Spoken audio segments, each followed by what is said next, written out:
Hey, welcome back to the Passive Buddies podcast. And talking about repetitiveness, obviously you hear hey at the start of every podcast. And today we are talking about repetitive tasks to strategic work. We're talking about automation. We're talking about your online business and how you need to be leveraging both. And I know we talk about that a lot. We talk about AI, we talk about software, just because me and my co-host Brandon love to geek out on it and it helps our business loads. So obviously me and Brandon are going to go again, stressing about automation and talking about little different things that you can come up with to help leverage everything that's going on in the world so you can grow your online business faster. Isn't that right, buddy? Yeah, we definitely. You are the king of Slack automations. I feel like I get a hey, I set up a Slack notification for you. I feel like once a week, and so it's probably not that much, but I really appreciate it because I don't know, I haven't checked it how to do it yet, and I'll let you be the master of that. But there are so many ways that you can automate your life or just automate repetitive tasks in your business, in your workplace, just so that you can create workflows that save you a bunch of time. I mean, if you're able to, I was just reading not an email, but a blog post the other day, or was it this morning? I think it was this morning. But that blog post was talking about how if I had to reply to every single email or send every single email that is automated, I'd be doing that every single day. I mean, I send out hundreds of emails automated every single day because we have people opt in from our cash flow challenge. We have people who are in our cash flow challenge that are getting emails. We have, also like daily emails, not daily emails. I do like a Friday email that I update everyone on certain things. We have abandoned cart sequences. We have all sorts of different things. And if I had to send out all of those emails every single day, that'd be impossible. So having a email automation tool is super handy for me in our daily business. What about you? What is an automation tool that helps you in your business or in our business, Brian? Do you know what? Like, obviously, yeah, we do get like Slack messages, don't we, and automations, and like me living on, like, obviously, I love Zapier, don't I? Like, Zapier has been an absolute king for me to shift and start doing work. Like, we were noticing a problem in the business the other day that we weren't keeping up to date with something, so we created a Zap, and now automatically we get notified, and we then obviously get an action put on us, and all these different things, based on trigger behaviors. And it's amazing. Like, I could literally go to level 12 and talk about this like straight away. I do the branding, but I'm going to try and keep it as simple as I can. But it's so easy, and it's so easy to identify repetitive tasks and things that we could easily automate. Now, when I had the agency and we were up to about 12 members of staff at the time, we were literally automating Slack messages as much as we could, or automations, adding it into the project management software, all of these things that either a VA would do, or like we were paying to do stuff. And we were talking quite a lot about the process of how you actually get this sorted. So as you're building whatever you're building, whether it's affiliate marketing, drop shipping, e-com's the same thing really, but like whatever you're building, you'll notice your business will fall into four departments. It'll either be marketing, operations, sales, or fulfillment.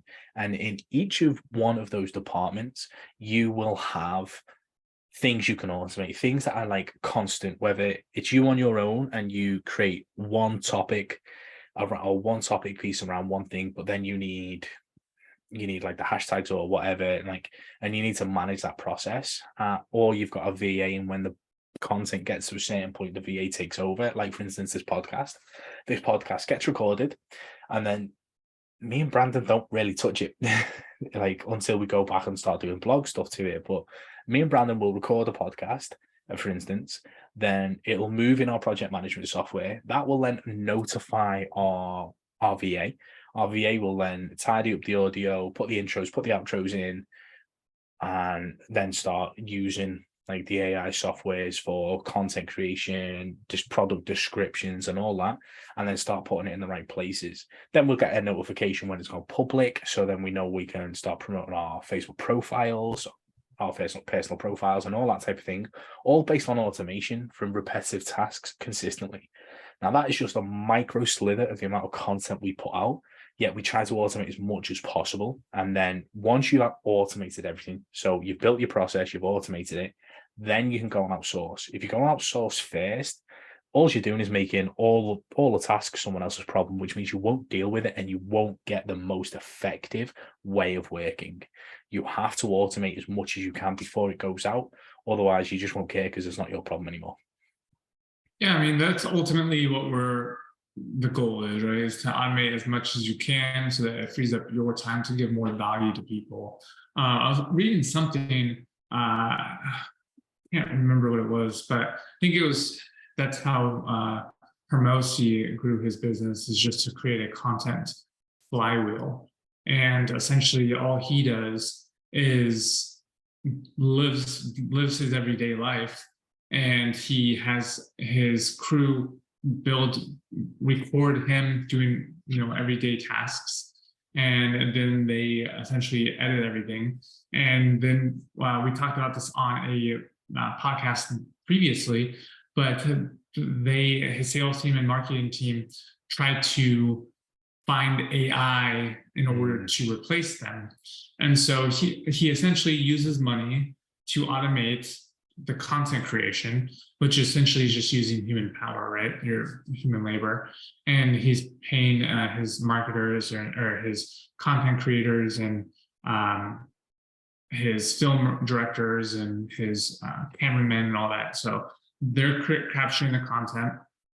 And then his marketers are trying to use AI to 10x their SEO, their sales, all that stuff, so that he can automate as much of his process as possible, and then using AI to supercharge that automation process. So if you can just think of the potential of using automation with content creation, and really just build out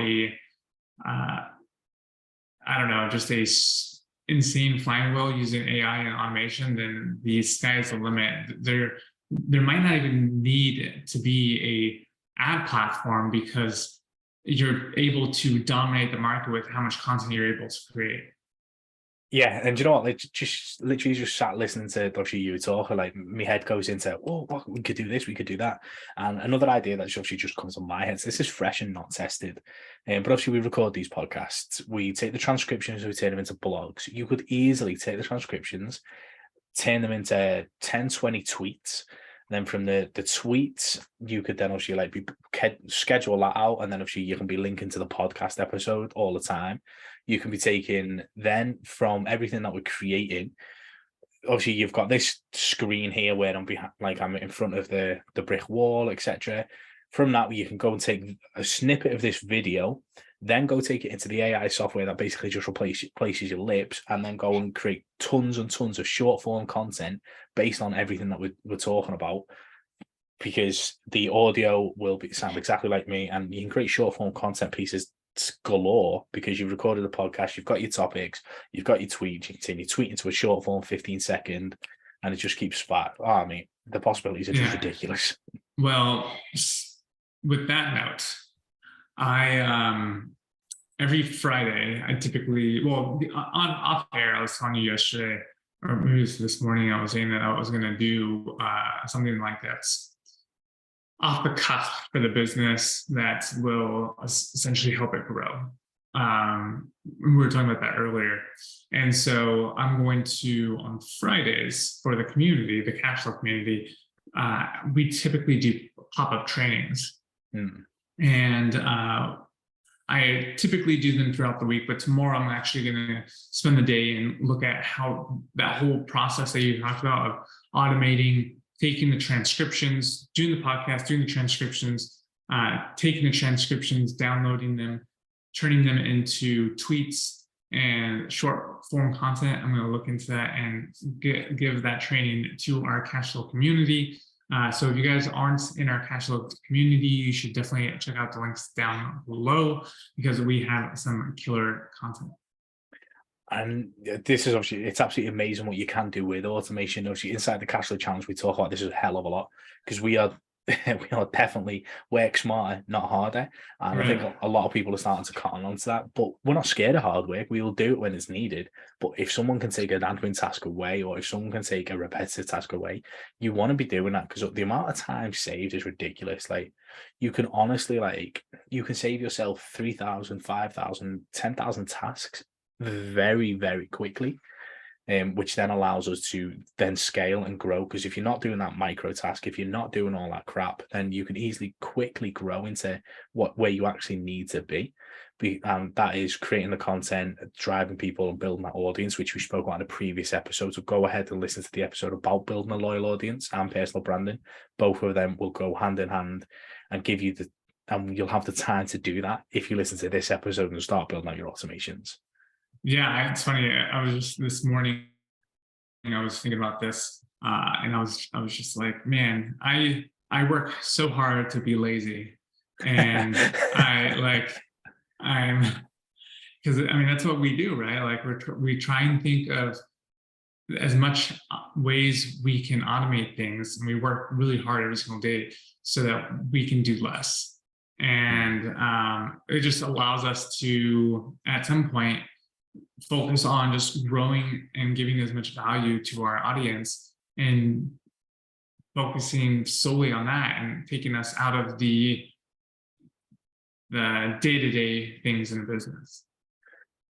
100%. And literally, as we are doing this, or as we're recording this, I'm literally building out a process on my desk, going, right, okay, from here to here to here to here to here. And it just, again, the amount of tasks it'll save, as long as it works. It will. I'll create something. Well, whether it's a software, create this software that makes it work will be great, please. But yeah, Brandon says it's like we work so hard at reducing as much of our workload so we can then create more workload effectively by creating more content and dominating the conversation and all these things that we talk about consistently. But it starts with a process. It starts with you identifying, hey, this is consistent. This doesn't really need me. A computer could probably do this for me. And then mapping that out. I use Lucidchart quite a lot to map these things out because it's a great like flowchart builder. And then from there, you can go, right, you can highlight what can be automated, and you can simply just go into Zapier and then find the tools that you're using to see whether it can identify the triggers and the automations. And from there, you can go out and build what you think you can. And from there, your business will get easier and easier the more you look at segments within the 4 departments that we spoke about. If you keep looking at and once a week try and build an automation, or like to get that, like in 6 months' time, your business will be such a smooth operator. You'll be in such a great place. Yeah, that's what essentially that's what I'm trying to do is every Friday you kind of motivated me to do that, is even though the pop-up trainings is going into the cash flow group. Yeah, I mean, every Friday I want to build something out that takes one thing less off my plate, if that's just so I can obviously create more content, like where I can literally just take this podcast, turn it up into 5-6 shorts and ship it out without me having to do anything. And I think that it allows our audience to see, and there might be an amazing podcast that they don't have 25 minutes to watch, but they can watch an amazing 1-minute clip, and they wouldn't have been able to see that without that automation. So it's just a win-win-win for everyone. We get to put out more content. The content that someone might have not been able to see, that 1-minute clip that could change their lives, they got to see that. And the platform is very excited because that one clip did really well because it helped a lot of people. And so they're going to share that to more people. And then obviously the content creator or the ad revenue people that are paying for the ads are happy because they're getting more views on their ad and hopefully more conversions. So yeah, and and the more people that actually get views, the more money you'll end up getting paid, which is the bonus, obviously, of absolutely everything. Final thoughts? Automate your lifestyle so that you can spend more time enjoying life versus being a slave to the tasks that are in your business. Absolutely. Okay, guys, thank you so much for tuning into today's episode. Again, like, comment, subscribe. Let us know what you want to hear. And again, we've mentioned the cash flow challenge in today's episode. That will be the top link in the description. Make sure you come ahead and join us, learn all of these things. You will not regret it, because you will be working smarter, not harder, and that money will be coming in. I'll see you on the next episode. Peace.